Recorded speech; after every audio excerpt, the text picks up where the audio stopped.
Okay, game 3 na tayo guys. 0-2 na po kami sa Minerva. Tapos nagtawag pa sila ng import. Ayun, si LeBron James. Si LeBron James. Oh, nakapasok yun. I-kick nyo yan, i-kick nyo. Kaya na, 0-2 na nga kami. Nag-ano pa ng import. Nagtawag pa. Sige, sa inyo lang muna yan si LeBron James. Saka yung Carmine yan. Yung LeBron James na yan guys, si Bidoy yan. Baka kinaamusta lang kami ni Coach kasi 0-2 na kami. Kailangan manalo to kasi nakakaya kay Coach Bidoy. Tapos dito guys, naka-off-roll lahat ng Minerva. Tapos sa amin isa lang naka-off-roll, si James Pangs lang. Nakakari siya guys. Palit naman sila ni Doc Jean. Grabe si Bon mag-celebrate oh. Putik na bata to no. Lahat yata ng hero alam na ito eh. Isipin mo yun, 13 years old na pala siya guys. Akala ko 12 years old. Kaka 13 years old niya lang pala. Abangan nyo guys, mga 2 taon o 3 taon nasa MPL na yan si Bon. Isa ako sa sumusuporta na balang araw papasok sa MPL yan. Maniwala kayo guys. Sa balita ko guys, galing daw siya kay Boss Dogs. Legit ba? So parang Sanford lang din pala ano. Si Sanford gantong-ganto nun eh. Bata pa lang, halimaw na eh. Pupukusa lang ng management yan boss, tas konting suporta ng magulang. Matik na yan. Okay, eto, mabalik tayo sa game boss. Tara. Dalawa, bilis. Pwede. Nasipa ako. Okay lang bro. Ay, so. Okay, focus tayo, focus.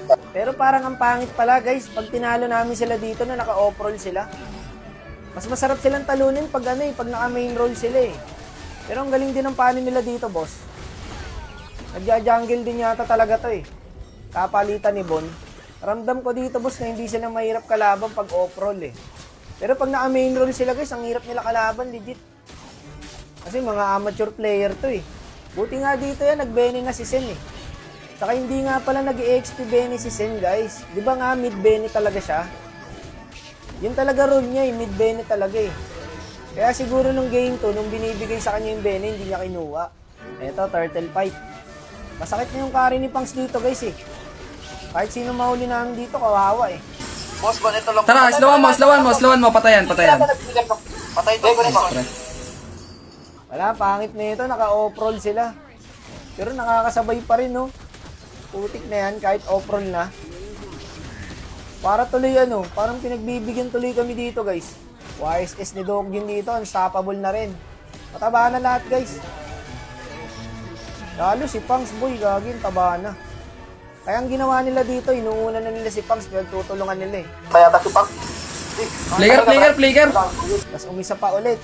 Pinupuruan nila si Pangs pre, 3-0 na kasi yan eh. Kailangan na nating asawahin si Pangs boy. Dito iisa pa ulit sana sila eh. Nasipanan ko yung carry. Buti naharangan ko yung pana. Sumakto lang yung guys, bibigyan ko talaga yung Granger dun eh. Kaso na-disable yung ulti ko, tinamaan ng pana. Eto na, nawa na namin yung Lord. Medyo maluwag guys, etong game 3 na to. Nakaingay nga kami rito eh. Muntik pa nga to boss eh, kasi yung panin nila nagsisegway. Eh ang shot call namin dito, diretso lang sa mid. Kasi may 2 tower pa naman sa bot, hindi nyo naman agad may end dyan. Eh umasin yung Phobius nila. Uuwi talaga sana ako dyan guys, eh sabi nila diretso na daw. Nagpapanik attack na nga ako dyan guys. Kasi alam ko kaya na talagang end ng pani to eh. Gagi, tapos yata sa pani. Bilisan nyo, gago. Gago, base race, pre. Talo tayo. Patay na Granger, base race. Base race, gago. Base race. Yan na. Champion. 13. Yun na. Ay! Muntik pa yun ah. Pawisan pa yung itlog ko doon ah. Pamputa.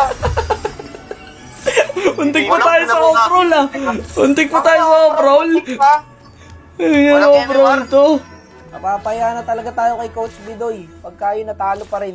Eto guys, magandang laban to. Putik, sobrang ganda ng laban na to. Sa sobrang ganda ng laban, kinabahan ako.